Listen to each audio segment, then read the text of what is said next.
स्वागत है बच्चों आपका एरर सेशन में। और पहली एरर है droughts effect water supply. Droughts मतलब क्या होता है बच्चों? ड्राउट्स का ड्राउट्स मतलब जब पानी नहीं बरसे, है ना, सूखा कह लें आप इसे। ड्राउट्स, फैमिन, डर्थ, तीन शब्द आपको याद रखने हैं। ड्राउट्स इफेक्ट वाटर सप्लाई, ये वाटर सप्लाई को प्रभावित कर देता है। इन सदर्न स्पेन में विच इज इंक्रीजिंगली, जो लगातार टर्निंग टूवर्ड्स बढ़ रहा है या बदल रहा है टूवर्ड्स सी वाटर डिसैलिनेशन की तरफ बढ़ रहा है। To meet its water supply, अपनी वाटर सप्लाई की जरूरत को पूरा करने के लिए। यानी कि droughts effect water supply in southern Spain, सूखे की मार सदर्न स्पेन में है जिससे कि वाटर सप्लाई प्रभावित हो रही है बच्चों। और वो लोग लगातार बढ़ रहे हैं समंदर के पानी को डीसैलिनेशन करके, यानी उसका नमक हटा करके उसे पीने योग्य बनाकर अपनी जरूरत को पूरा कर रहे हैं। फिर से पढ़ ले बच्चों, droughts effect water supply in southern Spain which is increasingly turning towards sea water desalination to meet its water supply. बच्चों गड़बड़ क्या है? बहुत कॉमन गड़बड़ है जो हम लोग नहीं नोटिस कर पाते कि there are two words in English which are effect and affect. क्या बच्चों? इफेक्ट और affect. And affect is a verb and effect is most often a noun. ये नाउन होता है बच्चों इफेक्ट। तो हमें एक वर्ब की जरूरत है। Droughts affect water supply. Droughts क्या करता है बच्चों? अफेक्ट करता है वाटर सप्लाई को सदन में, है ना, वो बहुत ज्यादा प्रभावित करता है जिसकी वजह से वो लगातार ऐसा कर रहे हैं। या फिर अफेक्टेड, उसने प्रभावित कर रखा है, प्रभावित किया है। ठीक, तो यहां पर आपको नाउन की जरूरत नहीं, एक वर्ब की जरूरत है।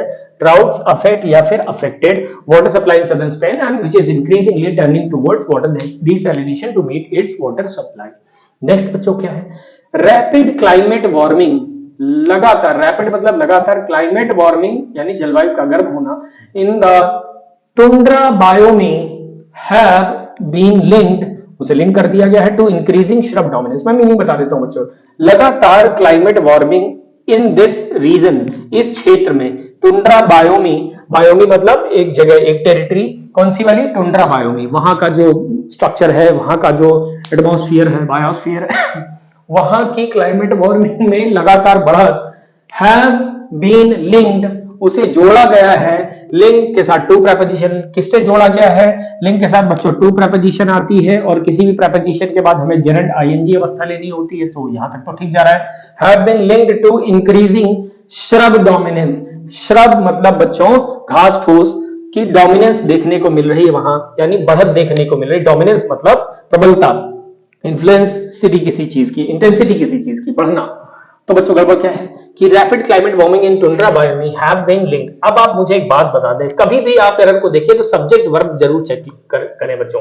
तो कौन सी चीज लिंक की गई है रैपिड क्लाइमेट वार्मिंग से? इस क्षेत्र में कौन सी चीज लिंक करी गई है? Climate warming. भैया इन एक प्रेपोजिशन है और प्रेपोजिशन के बाद आई हुई नाउन या प्रोनाउन हमेशा ऑब्जेक्टिव केस में होता है। So what is the subject of this verb have been? So the answer goes rapid climate warming. In short आप कह सकते हैं वार्मिंग, क्लाइमेट वार्मिंग। तो क्लाइमेट वार्मिंग भैया कैसी है? सिंगुलर है। कैसा है बच्चों? जेरेंट हमारे सिंगुलर होते हैं। सिंगुलर होते तो हैव बीन नहीं, आपको क्या कर देना चाहिए बच्चों? हैज बीन कर देना चाहिए। Such an easy mistake. Next, tax dispute settlement might not work out in the desired scale. Tax dispute settlement, tax के विवादों का सुलझा, उनका settlement might not work out, ये काम नहीं कर सकता है इन द डिजायर्ड स्केल, उस स्थिति तक जिस स्थिति तक आप चाहते हैं। तो बच्चों का क्या है? माइट एक मॉडल वर्ब है, मॉडल वर्ब के साथ बच्चों वर्ब की फर्स्ट फॉर्म मिलनी चाहिए। वर्कआउट एक वर्ब की फर्स्ट फॉर्म फ्रेजल वर्ब है। Work out to get something out, to get something done, किसी चीज को कर लेना। तो वर्ब यहां तक तो ठीक है। लेकिन क्या आपको पता है in the desired scale, in the scale नहीं, ऑन द स्केल होता है बच्चों, ऑन अ लार्ज स्केल। तो ऑन एक नेचुरल प्रेपोजिशन है स्केल शब्द के साथ, ना कि in. So you better choose on the desired scale. Next is do not be put off by the mathematical equation because this is really not very complicated. Meaning क्या बच्चों? Do not be put off by the mathematical equation. आप इस mathematical equation से अधिक परेशान ना हो, क्योंकि ये उतनी कठिन नहीं है। This is not really very complicated, this is really not very complicated. तो बच्चों ये उतनी कॉम्प्लिकेटेड नहीं है जितना आप सोच रहे हैं। तो do not be put of, तो बच्चों put off, right of, put off, right of, piss off. क्या बच्चों? Piss off. इन सभी का मतलब होता है to bother someone, to annoy someone, to offend someone, किसी को परेशान करना। तो ये सिंगल ऑफ वाला ऑफ नहीं आएगा प्यारे बच्चों, यहां पर डबल ऑफ होना चाहिए। ये आपको कंफ्यूज करने की कोशिश की गई है। तो sentence should be do not be put off by the mathematical equation because this is really not very complicated. ठीक है। Sorry I will be late, sorry I will be late, मुझे देर हो जाएगी। एज रीजन दे सकता है बच्चों, reason बताने वाला या फिर समय बताने वाला कंजंक्शन हो सकता है। So sorry I will be late, मैं क्षमा चाहता हूं मुझे देर हो जाएगी। As a flight has been delayed, एक फ्लाइट को डिले कर दिया गया है। ड्यू टू बैड वेदर, बुरे मौसम के कारण। तो बच्चों आ फ्लाइट जब आप लिखते हो, आ फ्लाइट आर्टिकल आ या फिर एन, जिन्हें आप इनडेफिनेट आर्टिकल कहते हो, तो आ लगाने का मतलब है any flight, a equals to any, किसी भी फ्लाइट के डिले हो जाने से। क्या आप लेट हो जाएंगे? नहीं, आप नहीं लेट होंगे। आप तब तक लेट नहीं होंगे जब तक आपकी फ्लाइट नहीं लेट होने वाली। तो भैया आपको एक डेफिनेट आर्टिकल की जरूरत है, ऐसे किसी भी आर्टिकल की जरूरत नहीं है। आपको लिखना चाहिए as the flight has been delayed due to bad weather, बुरे मौसम के कारण वो flight that I had booked for, that I was travelling, वो फ्लाइट जो है डिले हो गई है बच्चों। तो यहां पर द फ्लाइट होगा क्योंकि आप एक स्पेसिफिक फ्लाइट की बात कर बच्चों। नेक्स्ट है here in truth lies the crux of the great problem of all. तो बच्चों पहले पढ़ करके आप क्या करते हैं, साथ साथ मीनिंग बच्चों आपको समझ में आ जाता है as soon as you read it, या बाद में समझ में आता है? The best possible situation is कि आप पढ़ते जाएं और आपको मीनिंग समझ में आता जाए, और जहां पर भी आपको प्रॉब्लम लगे वहीं आप रुक करके थोड़ा देखें। ये एक तरीका, और कोई बात नहीं अगर आपको पढ़ने के बाद में भी समझ में आता है, still you can crack it. तो हियर इन ट्रूथ, अब ये इन ट्रूथ बच्चों जो है ये एक इडियोमेटिक बनावट है, इन ट्रूथ, इसे आप हटा दें समझने के लिए, अभी थोड़ी देर बाद भूल जाएं थोड़ी देर के लिए। Here lies the crux of, here lies, here लिखा हुआ है और फिर लिखी हुई लाइज, लाइज हमारी बच्चों वर्ब है। और आपको ये बात समझनी चाहिए कि here and there, up down, ये सभी एडवर्ब ऑफ प्लेस होते हैं। क्या होते हैं बच्चों? एडवर्ब ऑफ प्लेस होते हैं। और जब ये बिगिनिंग में होते हैं तो वर्ब पहले लिखी जाती है, सब्जेक्ट जो है बाद में लिखा जाता है। और बच्चों ऐसा हुआ है यहां पर। I want you to notice this, मैं चाहता हूं आप ये बात नोटिस करें कि here lies the crux, this crux is the subject for this verb lie, lie मतलब रहना। तो यहां है, आपने कहा पर ये कह दिया कि हियर लाइज द क्रक्स, यहां क्रक्स है, और क्रक्स का मतलब बच्चों होता है जिस्ट, सारांश, summary, sum and substance, long and short. तो यहां है उसका क्रक्स। किस चीज का crux? Of the great problem of all. तो बच्चों ऑफ ऑल बनावट को आप नोटिस करें। आप कई चीजों में से एक बड़ी समस्या ढूंढ रहे हैं, या कई समस्याओं में से एक बड़ी समस्या। तो जब बहुत सारी समस्याओं में से आप एक बड़ी समस्या देख रहे हैं तो एडजेक्टिव की कौन सी डिग्री यूज करना बेहतर होगा? पॉजिटिव डिग्री, कंपैरेटिव डिग्री या सुपरलेटिव? और आपकी आसानी के लिए यहां पर आर्टिकल दा लगाया है, तो बच्चों बेटर है कि आप यहां पर सुपरलेटिव डिग्री यूज करें। The greatest problem of all. So here in truth का मतलब सच में। So here in truth lies the crux of the greatest problem of all. Ram ran back to the window to see the bars dangling a feet before the ground.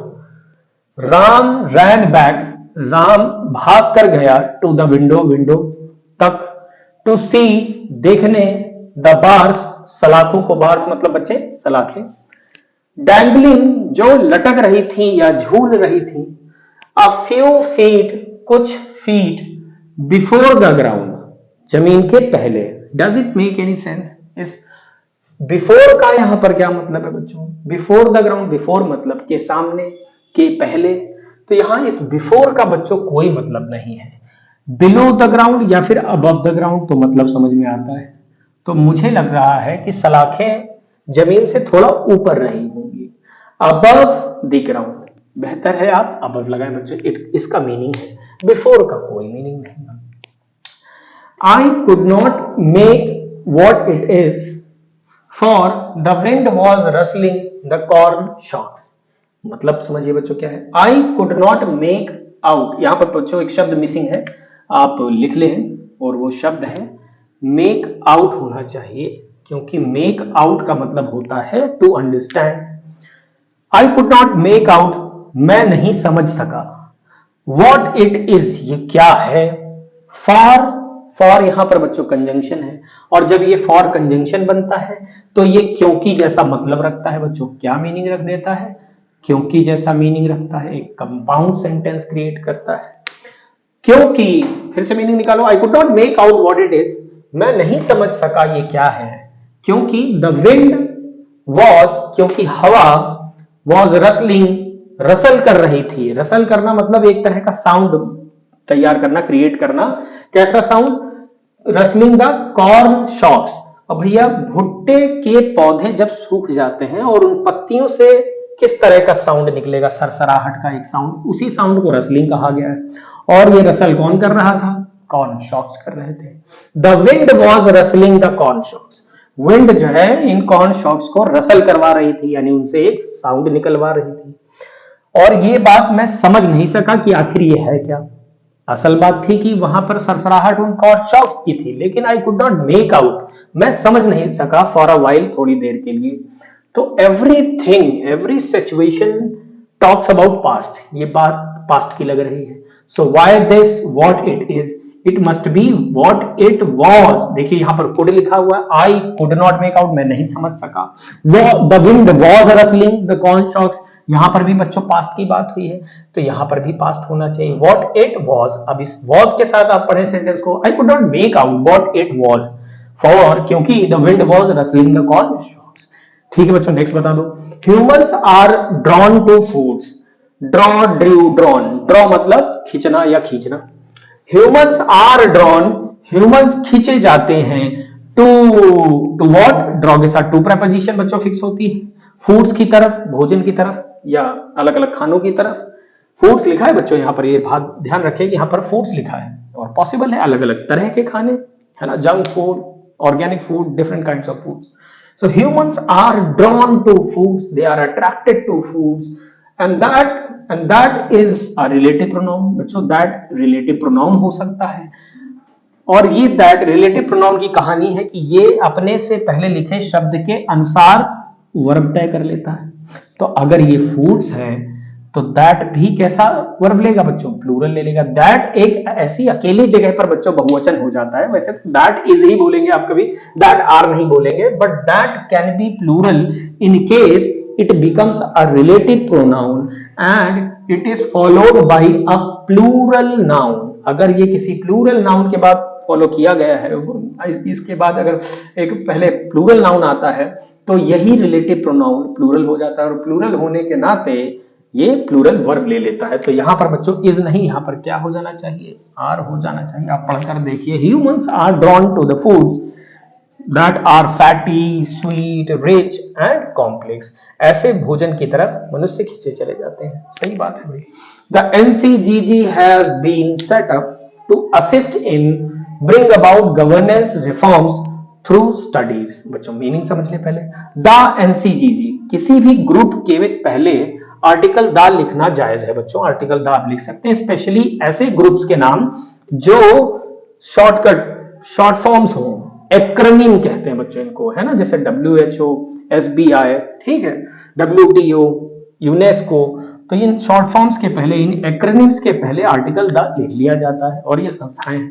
The NCGG has been set up, तो ये NCGG को singular मानकर यहां पर has been लगाया गया, इसे setup किया गया है। सेट की थर्ड फॉर्म बच्चों सेट ही होती है, सेट सेट सेट, ठीक है। तो एनसीजीजी हैज बीन सेटअप, इसका गठन किया गया है टू असिस्ट इन, असिस्ट के साथ बच्चों इन प्रेपोजिशन आ सकती है, और असिस्ट करा गया है, इसे सेटअप किया गया है क्या करने के लिए? सहायक बनाने के लिए या सहायता प्रदान करने के लिए। इन व्हाट, किस चीज में?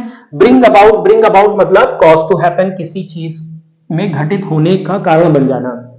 ठीक है, ब्रिंग अबाउट चेंज याद कर ले बच्चों, ब्रिंग अबाउट व्हाट? चेंजेस लाना, ब्रिंग अबाउट चेंज। तो ब्रिंग अबाउट क्या लाने के लिए? गवर्नेंस रिफॉर्म्स लाने के लिए, है ना। गवर्नमेंट के गवर्नेंस के रिफॉर्म्स मतलब बच्चों सुधार, थ्रू स्टडीज, अध्ययन करके। ठीक है, इसका गठन किया गया कि ये स्टडी करे और कुछ सुधार लेकर आए, किसमें? गवर्नेंस रिफॉर्म्स में। अच्छी बात है। समस्या क्या है बच्चों? एक बहुत कॉमन समस्या है जो आपको याद रखनी पड़ेगी कि भैया इन एक प्रेपोजिशन है, हम सभी जानते हैं in is a preposition, and after a preposition अगर कोई वर्ब आएगी प्यारे भाई बहनों, that must be a gerund. And what is gerund? Gerund is a verbs form which is formed by adding ing into verb, and it works as a noun। कैसे काम करती है बच्चों? नाउन की तरह काम करती है। सो आफ्टर एवरी प्रेपोजिशन हमें एक जेरेंड लेना होता है। जब हमें वर्ब इस्तेमाल करनी हो किसी प्रेपोजिशन के बाद, तो वो वर्ब जेरेंड होनी चाहिए। तो ब्रिंग नहीं बच्चों, क्या करोगे? आईएनजी जोड़ दो तुरंत से। ब्रिंगिंग अबाउट, तो सेंटेंस क्या बन जाएगा? The NCGG has been set up to assist in bringing about, बच्चों क्या कर दिया जाएगा इसे? bringing about governance reforms through studies। Have a great day।